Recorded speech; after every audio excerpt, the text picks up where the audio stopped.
Aston Villa last night were linked with Christopher Nkunku, and his celebration is quite fitting because it mirrors a bit of Villa's start to the season. Flat, lifeless.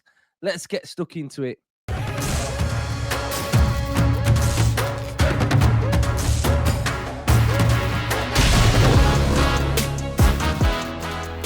Hello and welcome back to Up the Villa. Welcome to the Tactical Debrief, where we take an in-depth look at Brentford 1, Aston Villa 0. Before I get started, I'm going to need your help, because when we've played like that, some people watch, some people don't. But if you are watching and you are going to enjoy the show, make sure you do your bit by hitting that like button, subscribing.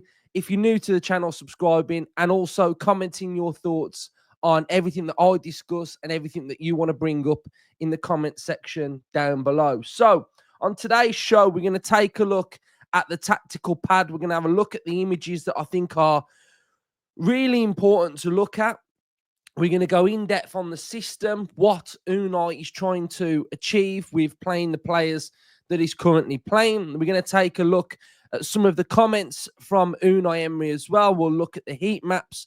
We'll look at the passing networks, and we'll have a look at some of the underlying numbers behind some of the player performances as well. So let's get stuck into it then. And I'm just going to go straight in there and get stuck in with my thoughts on the Villa shape and system yesterday. And I think it's important that we start here, because did we control possession? Yes. Did we technically dominate the game? Yes. Did we look like the team with the better tactical, strategic structure and playing style? Yes. Were we better on the ball? Yes. But the big thing is who puts the ball in the back of the net. And that's the most important thing. Brentford did it and we didn't. We huffed. We puffed, we made mistakes, we looked lethargic, we looked clueless of ideas, we looked uncomfortable, we looked quite messy, we look like we are getting into certain positions just for the sake of it, whereas we're not actually having the intent once we get into those situations. And I think this image before half-time tells its own story for me, and one of the biggest elements of my frustration with how we've started this season. And it's this image right here. Now, we've got Pau Torres, and it's right before halftime. We've got Pau Torres walking with the ball. He's not rushing. He's not working with the ball quickly. He's biding his time. And this is all, for me, part of our problem at the minute, because it's a much of a nothing, because there's too many players that are standing around in wrong areas. And what I mean by this is we've got Pau Torres on the ball here. We've also got Youri Tielemans right next to him.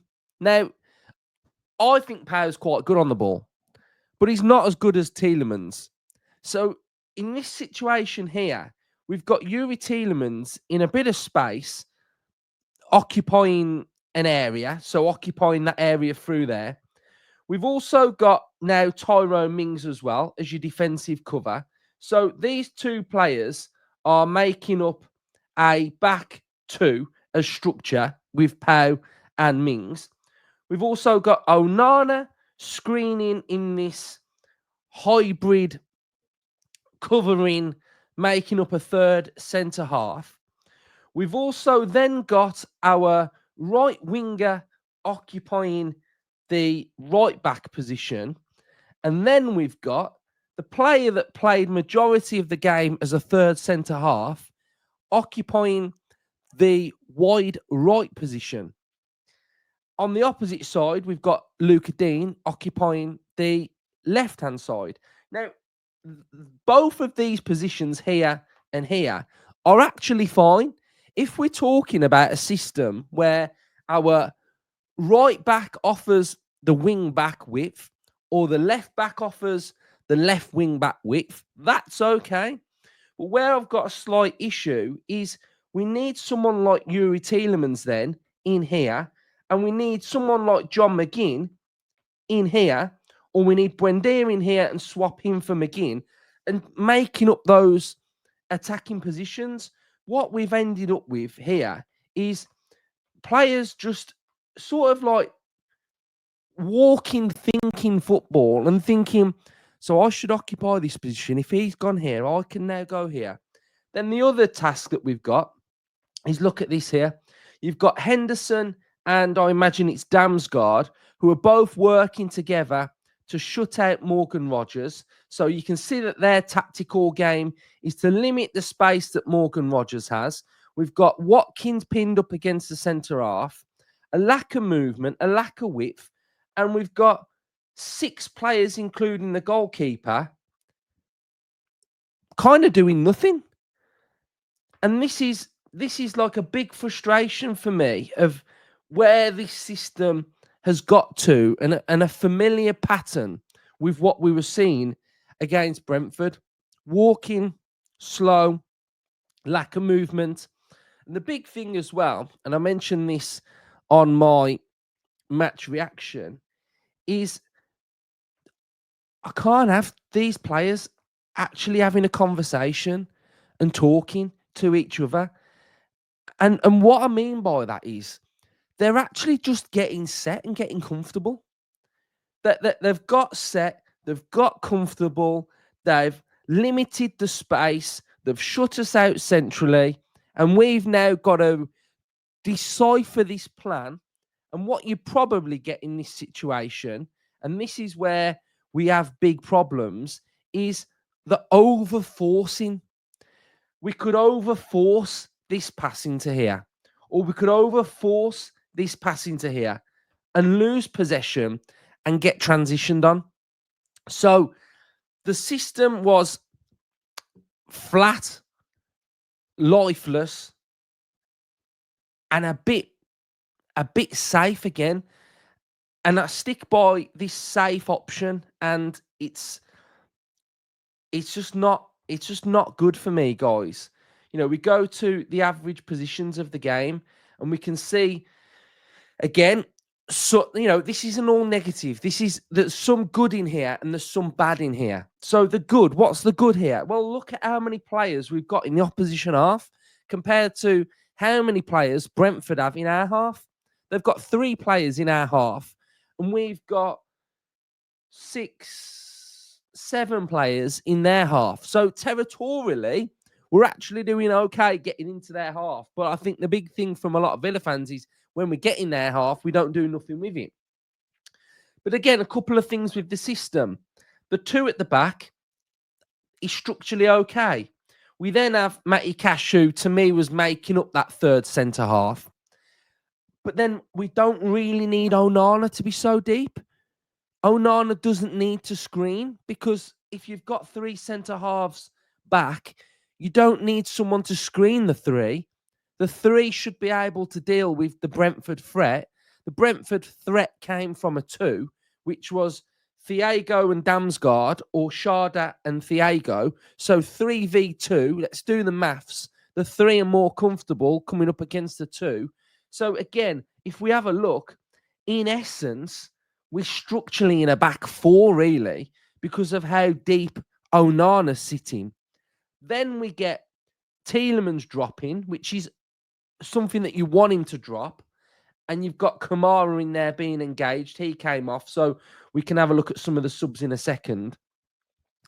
The width comes from Luca Dean on the left, which is occupying a decent bit of width. But again, when I show you the subs in a second, you're going to start to see what a different profile can add on the left. And then this John McGinn, Matty Cash vibe is an area where I'm really a bit not sure what we're doing. Because at times Cash stays back in a back 3. But then at times he's allowed to overlap John McGinn. And I'm a bit like, well, what's his role? Is he meant to be going and overlapping McGinn?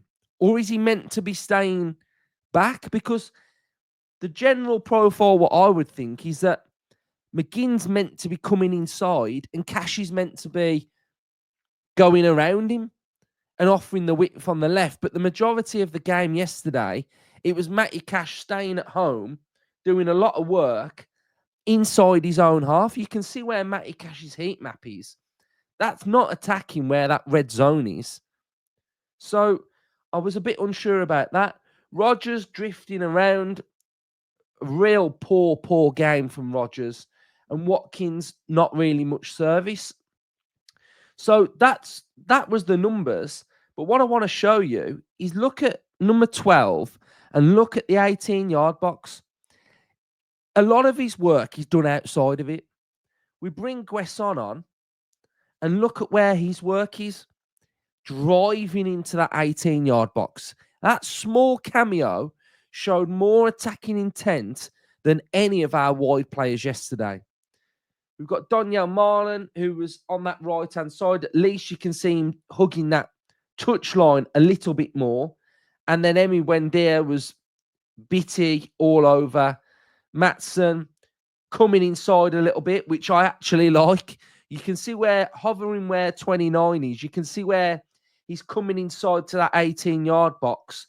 And what I like about that is at the time, he was coming inside and Guesson was having the width on the left. And I actually really like that. And you guys will know that I've mentioned this before, that I actually really like it. So you can see that the different profiles bring out different elements of what they're actually allowed to do. So those are the heat maps from Villa. Again, it just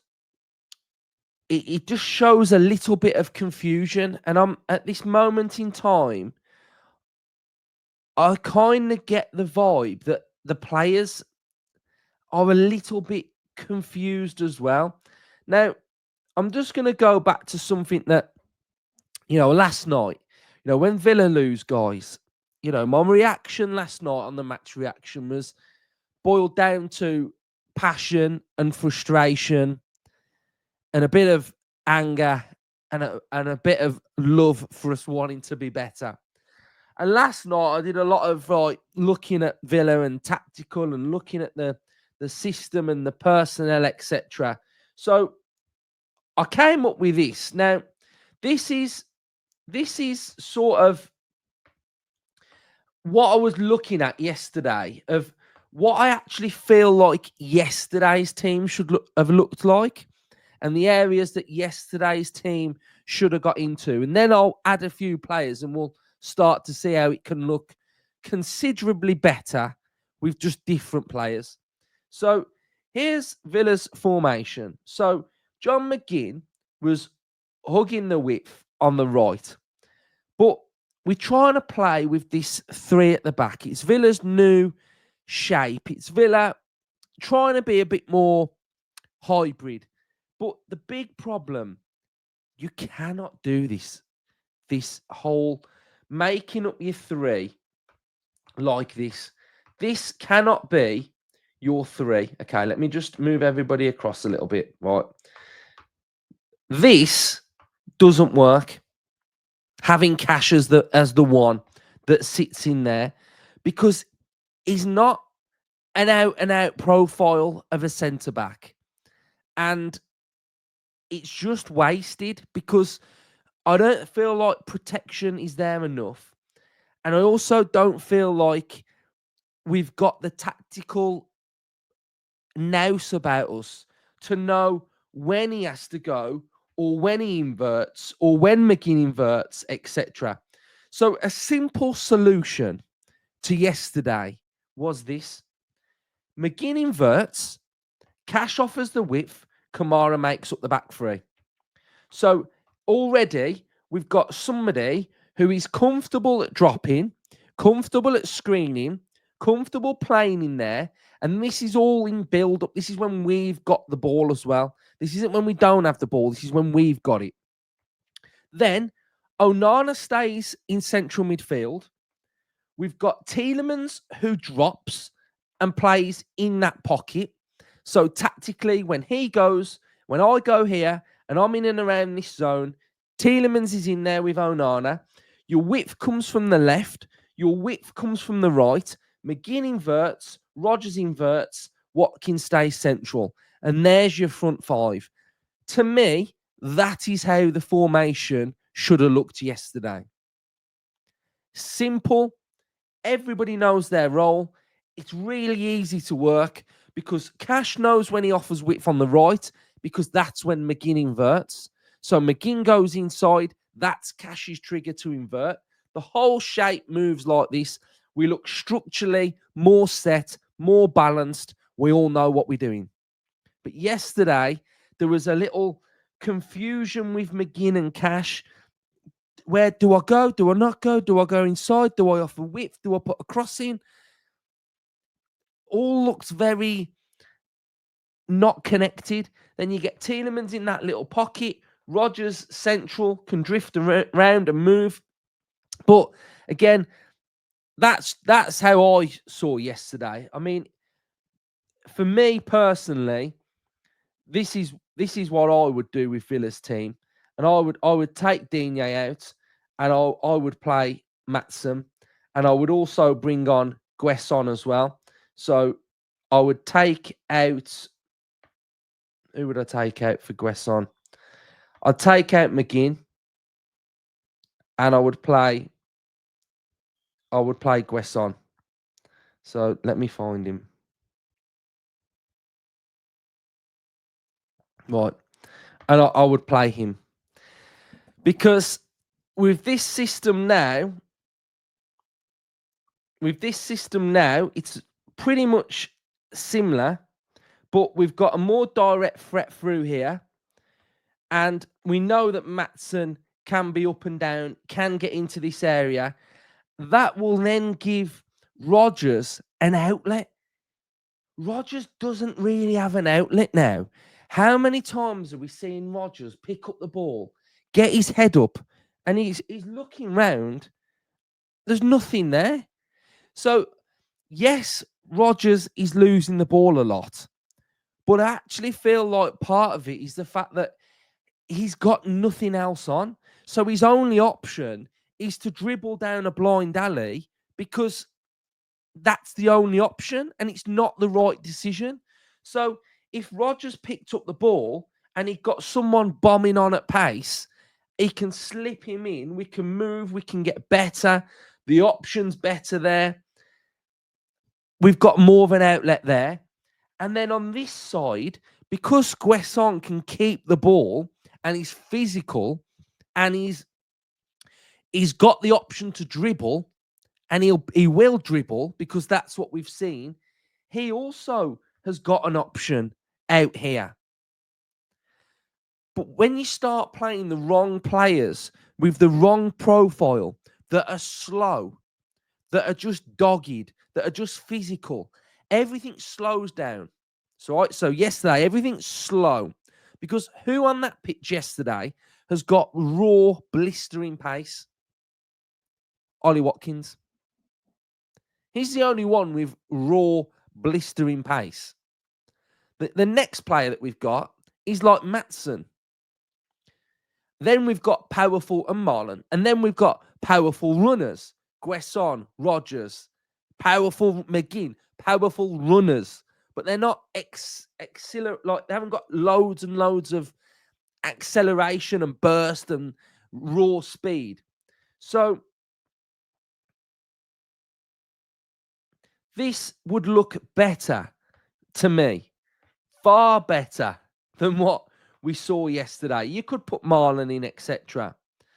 So that's just me having a look at the Villa system and what the possible solutions could possibly be. I think one interesting element from the game as well, we're looking and comparing both passing networks. And like we've been mentioning, Aston Villa's build up in a back three with Matty, Cash, Mings and Pau. And we can see that through here with these three players. I think the biggest takeaway from this is that the thicker the line, the bigger the network. So it shows that this network right here is really good. This one's good. Pau into Tielemans is good. We've got Martinez into Pau, Martinez into Mings, very, very strong. So when you're actually looking at the balance of this passing network, it's actually really good. There's a lot of triangles, there's a lot of intricate work. It's obviously negated because Kamara went off, so you'd have to add in a Buendia to get a full picture of that side of the game. But again, you're looking at width on the left with Digne. You're looking at width with McGinn, quite central. Again, we've already spoke about the situation with Cash and that relationship.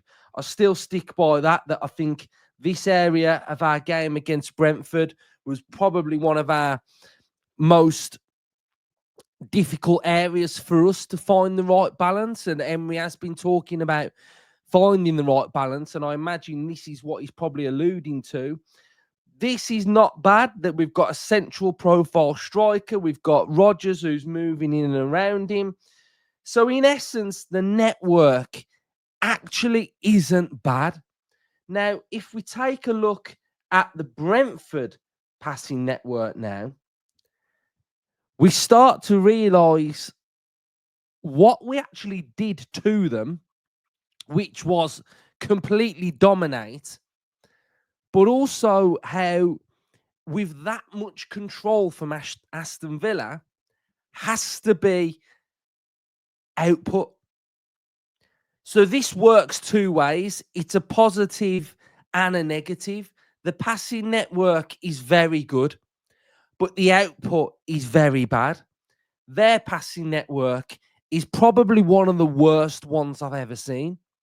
But what do they get from it? There's no triangles. There's no intricate work, but they get the goal. The goal comes from this moment right here.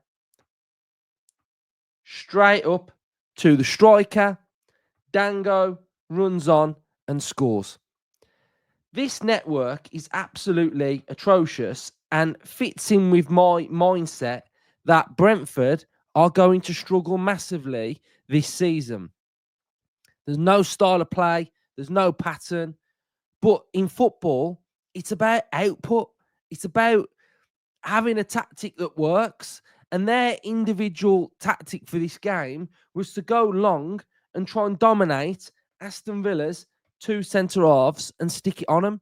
And it absolutely worked a treat. So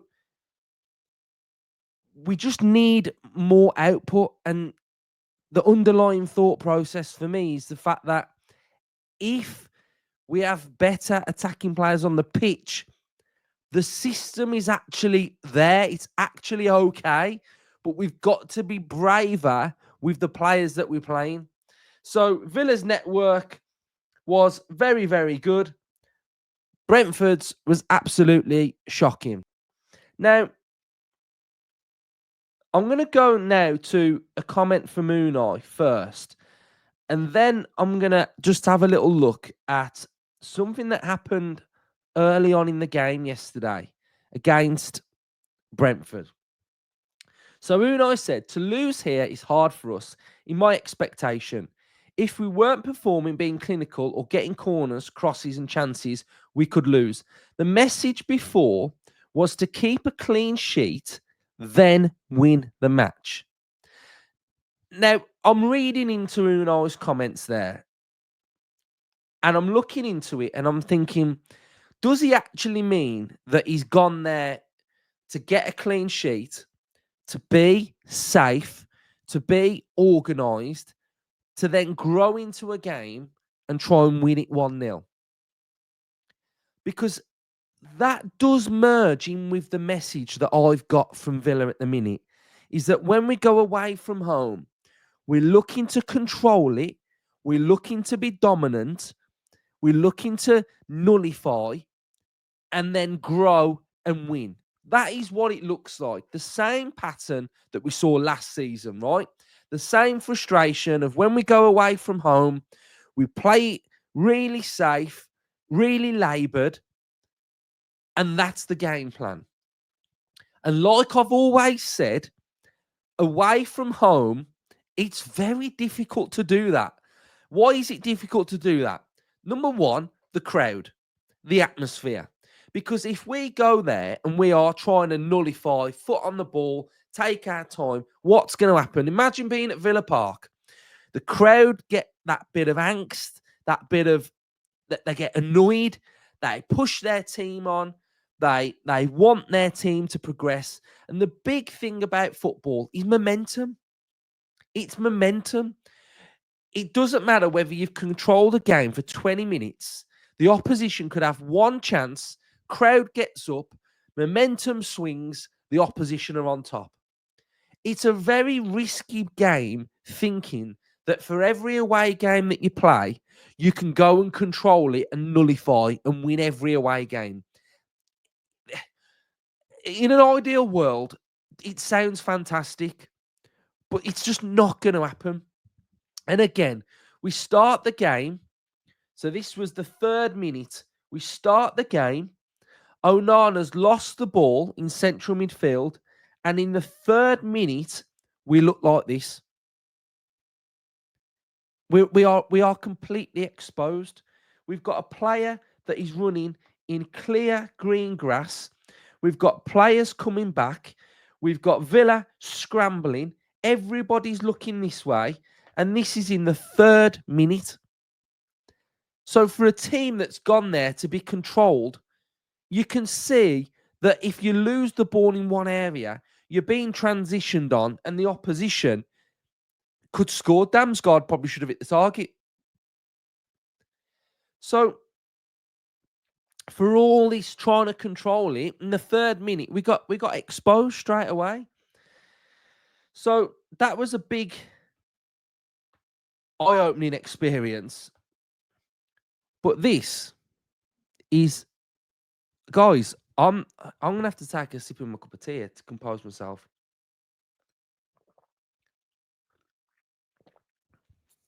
This is absolutely abysmal. Now, what for you probably thinking, why? Why? What's bad about this? What's bad about this is two, not just Pau, 2 centre halves are running away from the ball. Why is Tyrone Mings running away from the ball? And why is Pau flat-footed just going the same way? This goal is so avoidable, so avoidable.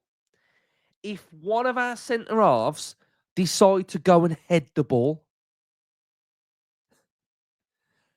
go and head the ball. You are allowing a striker to get the flick on. We can be annoyed at Emery and the way that we played, but if you cannot